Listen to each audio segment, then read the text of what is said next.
Assalamualaikum warahmatullahi wabarakatuh. Saya Dafa Miftahuddin, NRP 18072, mahasiswa mata kuliah Radiologi dan Dosimetri, Departemen Fisika Institut Teknologi 10 November, Surabaya. Saat ini, saya ingin mempresentasikan makalah yang telah saya susun dengan judul Absorbed Dose in Radioactive Media, atau jika di bahasa Indonesia akan menjadi dosis serap pada medium radioaktif. Pada presentasi ini, saya membagi ke dalam 2 poin utama. Yang pertama adalah materi pendahuluan, di mana ini berisi materi-materi yang bersinggungan atau berkorelasi dengan materi yang akan saya bawakan nanti. Dan poin kedua adalah materi inti, yaitu proses disintegrasi radioaktif, di mana di sini ada 4 proses yang masing-masing prosesnya akan dijelaskan. Kita langsung masuk ke dalam poin pertama, yaitu materi pendahuluan. Di sini saya akan menjelaskan sedikit tentang RE, CPE, dan objek radioaktif. Namun sebelum itu, perlu diberikan batasan bahwa perhitungan dosis serap itu akan sangat mudah jika berada dalam kondisi CPE atau RE, di mana perhitungannya akan langsung dihitung secara langsung. Tapi akan menjadi sangat sulit jika berada di kondisi antara keduanya. Dan pada kasus ini, perhitungan dosis serap hanya dilakukan untuk dosis dalam organ radioaktif dan hanya untuk dosis satu organ karena sumber suatu radioaktif. Kita meninjau kembali materi sebelumnya, yaitu radiation equilibrium sama charged particle equilibrium. Pada radiation equilibrium harus memenuhi 4 syarat. Yang pertama, densitas atom medium harus homogen. Yang kedua, densitas medium juga harus homogen. Yang ketiga, sumber radioaktif harus terdistribusi secara seragam. Dan yang terakhir, tidak adanya medan listrik dan medan magnet di sekitarnya yang akan mempengaruhi radiasi. Sedangkan pada CP atau Charged Particle Equilibrium, setiap partikel yang meninggalkan volume itu akan digantikan oleh partikel yang identik atau partikel yang sama yang akan memasuki volume tersebut. Yang kedua, CPE ini akan terjadi ketika RE terpenuhi. Namun dalam beberapa kasus yang jarang terjadi, CPE masih dapat berlangsung ketika RE tidak dipenuhi, yaitu ketika volume yang sangat besar atau volume yang sangat kecil. Pancaran radiasi umumnya akan berupa partikel foton untuk pancaran radiasi dengan jarak yang jauh dan partikel bermuatan untuk rentang jarak radiasi yang pendek. Jika RE terpenuhi, maka kita dapat mempertimbangkan 2 kasus yang berbeda. Yang pertama, kasus di mana objek radioaktif itu berukuran kecil, dan yang kedua, kasus di mana objek radiasi itu berukuran besar. Kita berangkat ke kasus radioaktif berukuran kecil. Di sini, benda radioaktif bervolume V itu tidak memiliki radius rata-rata yang lebih besar dari D, di mana D adalah jangkauan maksimum partikel bermuatan. Kemudian, CPE itu dapat didekati di setiap titik internal atau di setiap titik P yang berjarak D dari batas benda bervolume V. Jika D itu sangat kecil dari 1 per mu atau 1 per berkas geometri sinar gamma, maka dosis serap D pada titik internal P akan sama dengan energi persatuan massa media yang diberikan ke partikel bermuatan dalam peluruhan radioaktif. Pada kasus ini, semua partikel foton akan lolos dari objek dengan diasumsikan foton tidak ada yang dihamburkan kembali oleh lingkungan. Kemudian kita lanjut ke kasus kedua, di mana objek radioaktif berukuran besar. Terjadi ketika benda radioaktif bervolume V itu memiliki radius rata-rata yang lebih besar dari 1 per berkas geometri sinar gamma, 1 per mu untuk sinar gamma, di mana pada objek ini RE yang dapat diperkirakan di setiap titik internal P yang memiliki jarak cukup jauh dari batas volume V hingga penetrasi sinar gamma melalui jarak itu bisa kita abaikan. Karena itu, dosis serap di titik P akan sama dengan semua jumlah energi persatuan massa media yang diberikan partikel bermuatan ditambah dengan sinar gamma dalam peluruhan radioaktif. Jadi kalau objek radioaktif kecil itu tidak menambahkan sinar gamma, sedangkan pada objek radioaktif besar kita perlu menambahkan energi sinar gamma dalam peluruhan radioaktifnya. Sekarang pertanyaannya, bagaimana dengan objek radioaktif yang berukuran sedang atau bisa disebut juga dengan an intermediate size radioactive object? Sama halnya dengan radioaktif yang berukuran besar, dosis serap pada titik P itu juga akan sama dengan jumlah energi persatuan massa media yang diberikan partikel bermuatan ditambah dengan dosis sinar gamma. Cuma, dalam radioaktif berukuran sedang, tidak semua sinar gamma dapat ditambahkan, yaitu hanya beberapa. Di mana beberapa sinar gamma ini didefinisikan sebagai fraksi serapan atau absorbed dose, yang selanjutnya akan kita singkat menjadi AF. Di sini, perumusan AF kita dapat perhitungkan dengan menggunakan persamaan berikut, yaitu energi pancaran sinar gamma yang dipancarkan dalam sumber radioaktif itu dibandingkan atau dibagi dengan energi pancaran sinar gamma yang diserap oleh volume mol target. Jadi yang dipancarkan per yang diserap. Nah, jika ada sebuah objek radioaktif sedang bervolume V yang terisi oleh media homogen dengan sumber sinar gamma terdistribusi secara seragam, maka volume objek itu dapat dikelilingi oleh dua kasus yang berbeda. Kasus pertama, volume objek bisa saja dikelilingi oleh media homogen yang tak terbatas, namun dia tetap bersifat non-radioaktif walaupun medianya identik dengan volume V. Dan kasus kedua, volume objek dikelilingi oleh ruang vakum tak terbatas. Contohnya adalah udara. Kita langsung berangkat ke kasus satu, di mana volume objek dikelilingi oleh media homogen tak terbatas yang identik atau yang sama dengan volume objek tersebut, tetapi bersifat non-radioaktif. Contohnya organ tubuh manusia. Pada kasus ini akan berlaku teorema timbal balik absorption, teorema timbal balik AF, di mana kita bisa lihat pada gambar di kanan. Itu jika ada objek bervolume V dan kita ambil elemen dV pada titik P, elemen dV aksen pada titik P aksen, dan elemen dV double aksen pada titik P aksen di luar volume V, maka energi yang diserap oleh dV dari sumber dV aksen besarnya akan sama dengan energi yang diserap oleh dV aksen oleh sumber dV. Dengan begitu, kita dapat menyimpulkan bahwa energi yang diserap di seluruh titik P dari sumber dV itu akan sama dengan energi yang diserap pada titik dV oleh sumber V. Nah, yang kedua, itu tidak ada sumber pada dV double aksen karena dia terletak di luar dari volume V, di mana volume V dikelilingi oleh benda media homogen yang non-radioaktif, maka tidak ada sumber pada dV double aksen. Yang ketiga, kita dapat selanjutnya mencari AF atau proses serapan di target V dengan sumber dV dengan persamaan berikut, di mana energi yang diserap pada V dari sumber dV per RdV. Apa itu RdV? RdV adalah nilai ekspektasi energi sinar gamma yang dipancarkan oleh sumber dV. Nah, persamaan ini menyerupai rasio dosis foton yang diserap di titik P dalam kondisi Re atau radiasi equilibrium. Pada kasus 1 juga terjadi pengurangan dosis medium akibat sinar gamma yang keluar dari volume V. Karena adanya itu, kita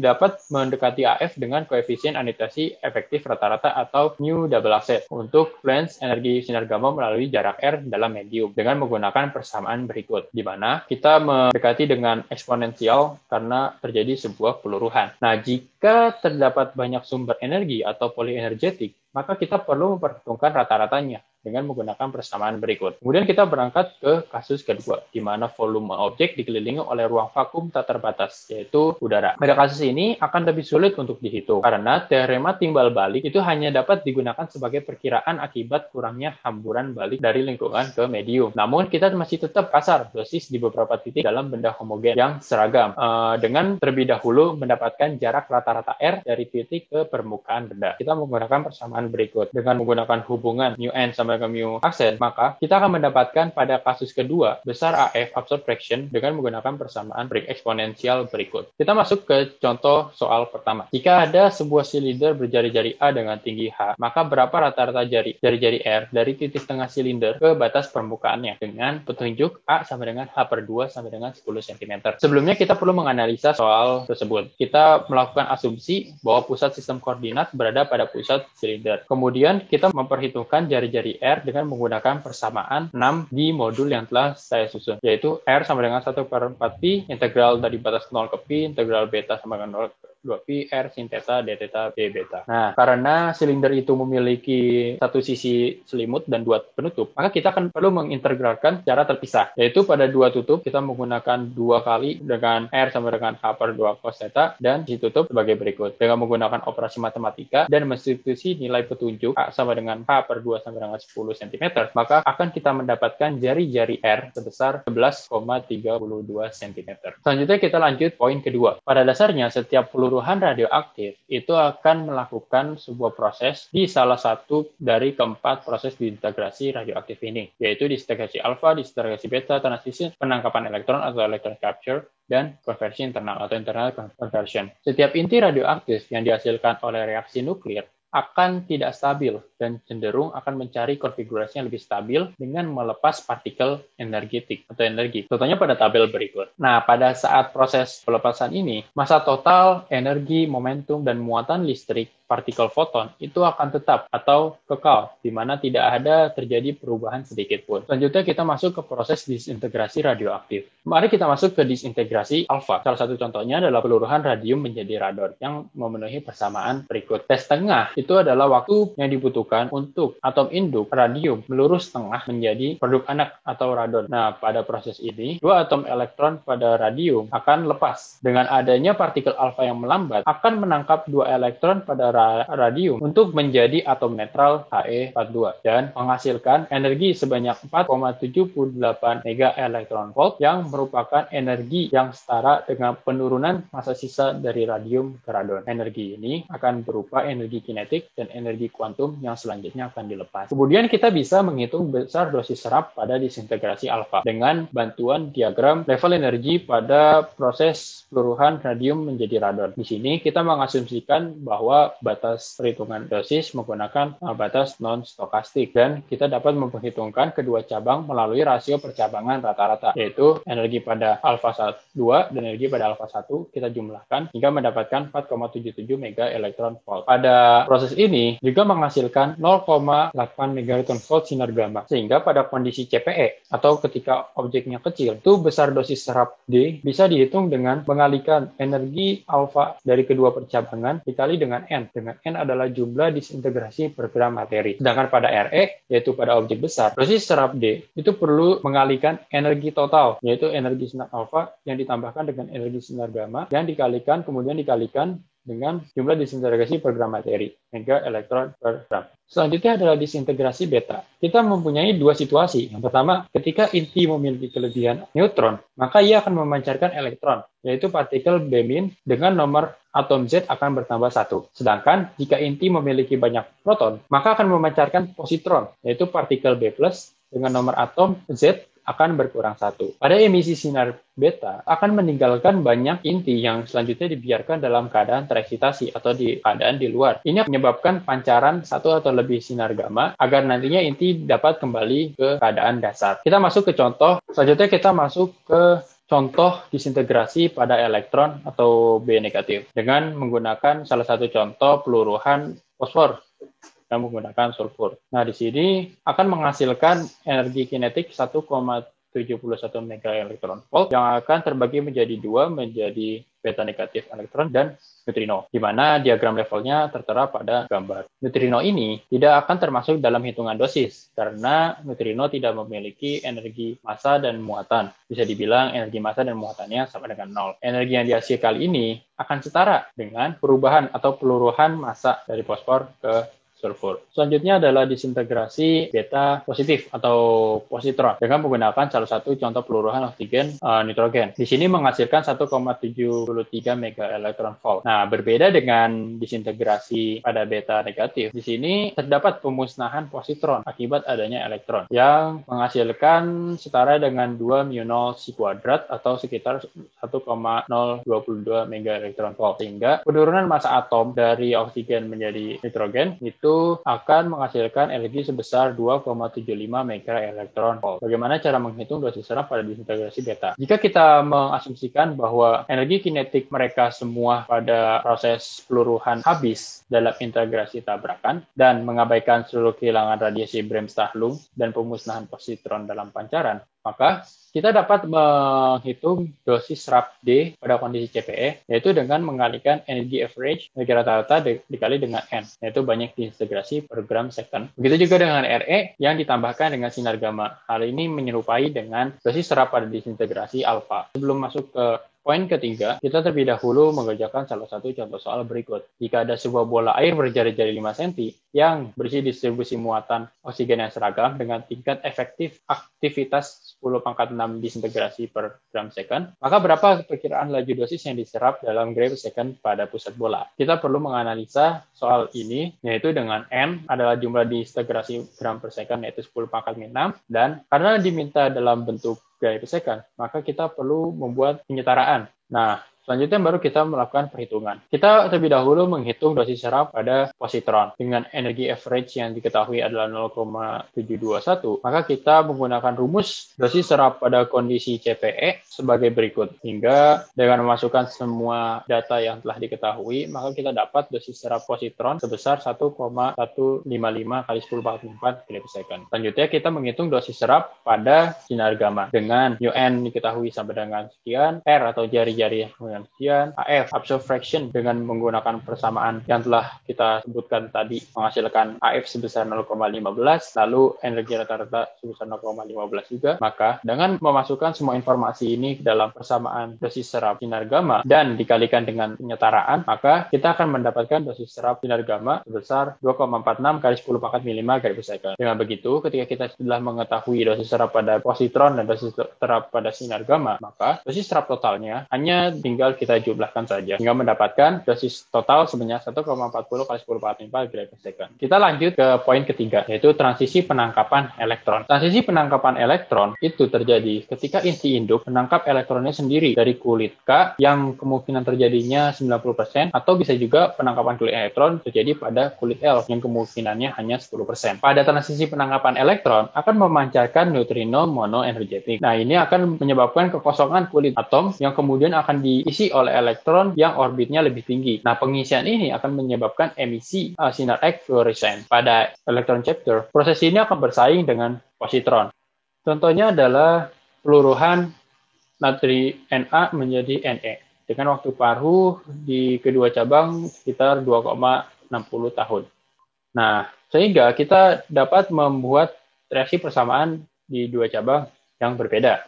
Pada cabang positron akan mendapatkan persamaan reaksi sebagai berikut, di mana akan terbentuk juga elektron, positron, dan neutrino dengan menghasilkan energi kinetik sebesar 0,646 mega elektron volt. Kemudian pada transisi penangkapan elektron akan menghasilkan reaksi sebagai berikut, di mana akan menghasilkan EB, yaitu energi ikat elektron, neutrino, dan energi kinetik 1,275 mega elektron volt. Dengan menambahkan energi ikat elektron dan neutrino, itu akan menjadi sebesar 1,568 mega elektron volt. Maka peluruhan massa atom dari Na menjadi Ne adalah penambahan di antara keduanya.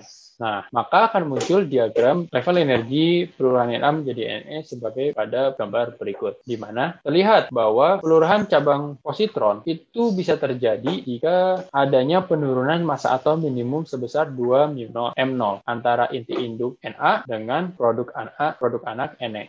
Ini akan menyuplai positron dengan energi kinetik, sedangkan pada EC itu tidak perlu, dia langsung. Kemudian bagaimana cara menghitungkan dosis serapnya? Karena pada transisi penangkapan elektron, maka semua dosis serap sebagian besar energi akan seluruhnya dibawa oleh neutrino. Satu-satunya energi yang tersisa itu hanya berasal dari energi ikat elektron atau EB, tapi jumlahnya sangat-sangat kecil dibanding dengan energi yang dibawa oleh neutrino. Yang terakhir adalah konvensi internal atau internal convention, IC. Pada kondisi ini, inti yang tereksitasi dapat memberikan jumlah energi yang sama langsung ke salah satu elektron atomnya sendiri. Ini menyebabkan lepasnya atom dengan energi kinetik total H nu per EB, di mana H nu adalah energi eksitasi dan EB adalah energi ikat kulit asli elektron. Pada kasus ini, sama sekali tidak ada foton yang dipancarkan. Dan proses ini akan bersaing dengan emisi sinar gamma, sehingga konversi koefisien internalnya adalah dengan menggunakan rasio N elektron per N sinar gamma. Kemudian dosis serap pada konversi internal, yaitu jika IC terjadi dalam persaingan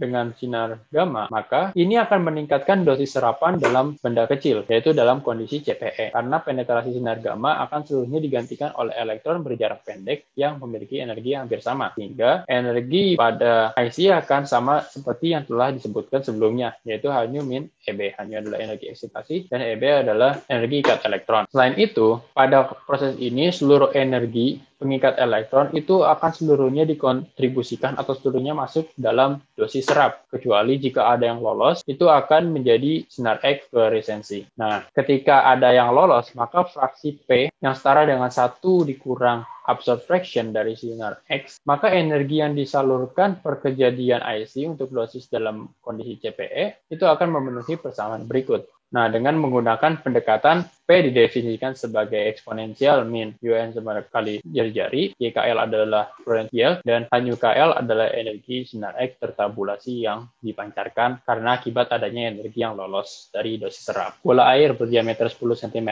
yang berisi sumber 137 sensium yang seragam yang mengalami disintegrasi 10⁻³ per gram second, maka berapa dosis yang diserap di tengah dalam satuan Gray untuk periode 10 hari, yaitu hanya karena peluruhan 137 barium. Kita dapat menganalisa contoh soal ini dengan menggunakan data di diagram yang dapat dilihat pada gambar 7 dalam modul yang telah saya susun. Itu jumlah disintegrasi per gram secondnya berjumlah 10⁻³, penyetaraan dilakukan, dan dosis serap 10 hari itu setara dengan 8,67 kali 10⁻5 detik. Nah, dengan begitu, pertama kita perlu menghitung dosis serap oleh sinar Y, sinar gamma. Dengan energi sinar gamma sebesar sekian, mu AN sama dengan sekian, dan absorb fraction dengan menggunakan persamaan yang telah kita jabarkan sebelumnya, itu mendapat nilai sekian. Maka, dengan menggunakan persamaan yang sama seperti pada contoh soal sebelumnya, maupun pada kasus-kasus sebelumnya, kita tinggal mensubstitusi seluruh data yang ada, lalu dikalikan dengan sebuah penyetaraan dan waktu, maka akan menghasilkan dosis serap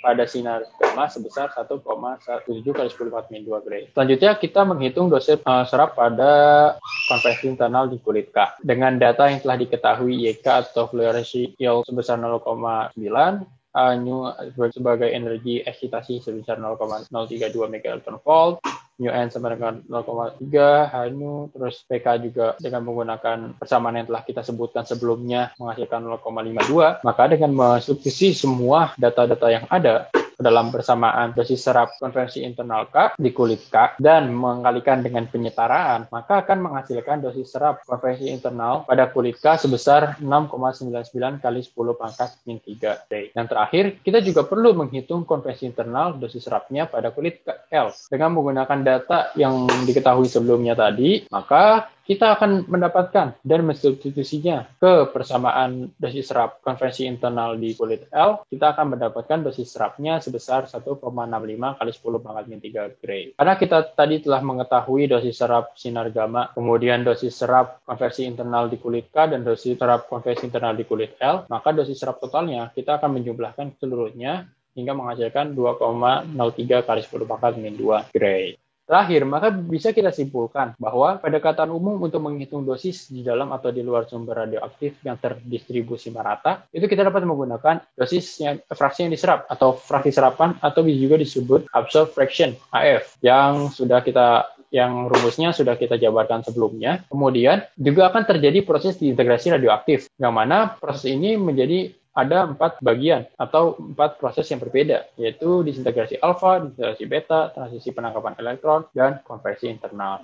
Makalah yang telah saya susun dan presentasi ini merujuk pada satu buku pegangan mata kuliah radiologi dosimetri, yaitu buku Introduction to Radiological Physics and Radiation Dosimetry yang ditulis oleh Frank Herbert Ethics.